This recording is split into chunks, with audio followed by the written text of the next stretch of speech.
Breaking news చూస్తున్నాం. శ్రీలంకను దిత్వా తుఫాను వణికిస్తోంది. Colombo airport లో నెల్లూరు వాసులు చిక్కుకున్నారు. 7 ప్రయాణికులు అక్కడే పడిగాపులు కాస్తున్నారు. తుఫాను ప్రభావంతో విమానాల రాకపోకలు నిలిచిపోవడంతో భారత్ కు తిరిగొచ్చే మార్గం లేక 3 రోజులుగా ఎయిర్పోర్ట్ లోనే ఉంటున్నారు. ఇక కొలంబోలో చిక్కుకున్న తెలుగు ప్రజల విజ్ఞప్తిపై మంత్రి నారా లోకేష్ స్పందించారు. కొలంబో చెన్నై అధికారులతో సమన్వయం చేయాలని అధికారులను ఆదేశించారు. ఇక్కడైతే వర్షం లేదు, ఏం లేదు, వెదర్ కూడా చాలా బాగుంది.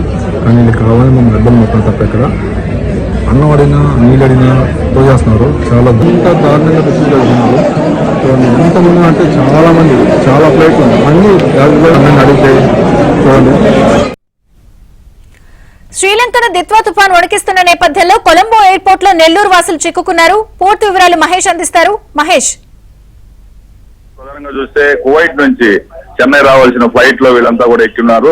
దాదాపు మన దేశానికి చెంది ఇండియాకి చెందినటువంటి వాళ్ళు 100 మంది ప్రయాణికులు ఆ విమానంలో ఉండడం జరిగింది. వాళ్ళందరూ కూడా కొలంబో వచ్చిన తర్వాత అక్కడ నుంచి ఫ్లైట్స్ రాకపోకలన్నీ కూడా ఆగిపోయాయి. 3 రోజులుగా వాళ్ళంతా కూడా కొలంబోలోనే ఉండిపోయారు. ఆ విమానం దాదాపు విమానంలోనే 3 గంటల నుంచి 5 గంటల పాటు ఉంచారని, ఆ తర్వాత అక్కడ నుంచి బస్సుల్లో వేరే దగ్గర తీసుకురావడం జరిగిందన్నారు.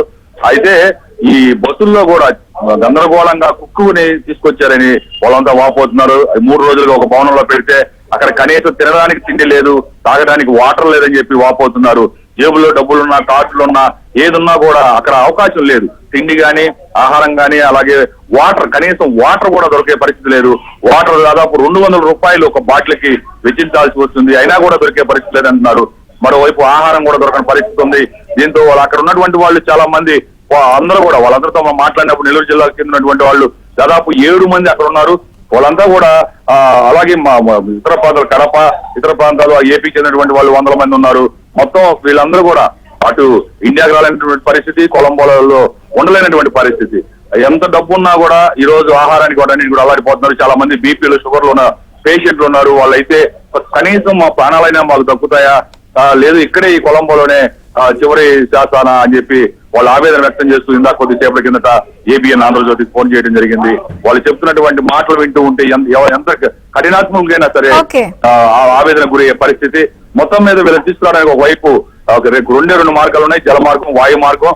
జలమార్గంలో షిప్పులన్నీ కూడా కనీసం అటు నుంచి ఇటు వెళ్లే పరిస్థితులు ఎక్కడా కూడా లేవు.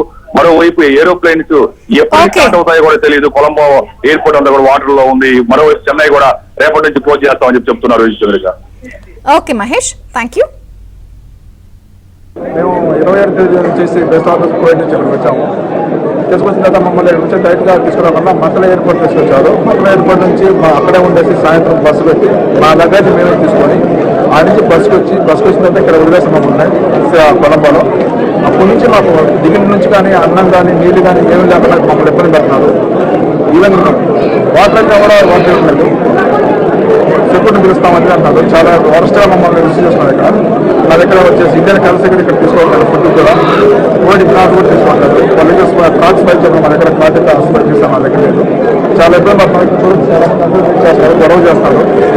దయచేసి ఏదైనా చేసి మమ్మల్ని ఇక్కడికి తీసుకొచ్చండి. ఎందుకంటే మేము వచ్చింది 12 రోజులు సెలవు మీద వచ్చాము. ఆల్రెడీ 3 రోజులు అయిపోయింది. వాళ్ళు 10 సార్లు అయినప్పుడు క్యాన్సిల్ తప్ప వేరే ఫ్లైట్ డీటెయిల్స్ లేదు. చాలా మంది చాలా ఇబ్బంది పడతారు. ఇక్కడ దయచేసి మీరు యాక్షన్ తీసుకోవాల్సి ఇండియన్ గవర్నమెంట్ మేము కోరుకుంటున్నాము.